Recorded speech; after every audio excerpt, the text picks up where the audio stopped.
હવે અમદાવાદની વાત કરીએ। અમદાવાદમાં ઇઝ ઓફ લિવિંગનો અનુભવ કરવો હોય તો પોશ વિસ્તાર શિલજમાં પહોંચી જાઓ।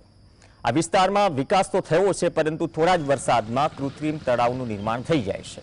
કેટલીક જગ્યાએ છેલ્લા 3 વર્ષથી આ સ્થિતિ છે। મોડી રાત્રે પડેલા વરસાદના કારણે ફરીથી પાણીનો ભરાવો થયો અને ઘણી વખત 2 દિવસ સુધી આવી સ્થિતિ રહે છે। પોશ વિસ્તારનું ટાઉન પ્લાનિંગ એવું છે કે નજીકમાં જ વરસાદી પાણી નિકાલની કેનાલ છે, પરંતુ આશ્ચર્યની વાત એ છે કે એ જગ્યા પર પાણીના નિકાલની કોઈ વ્યવસ્થા નથી।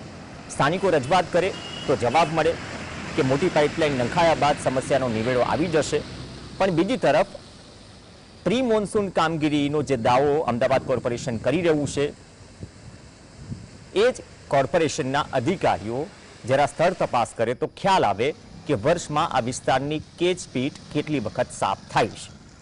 સ્થાનિકો કહી રહ્યા છે કે મુખ્યમંત્રીના રહેઠાણ વિસ્તાર અને વિધાનસભા વિસ્તાર અને કેન્દ્રીય ગૃહમંત્રીના લોકસભા વિસ્તારમાં આવી સ્થિતિ હોય તો પછી અમારે કહેવું કોને?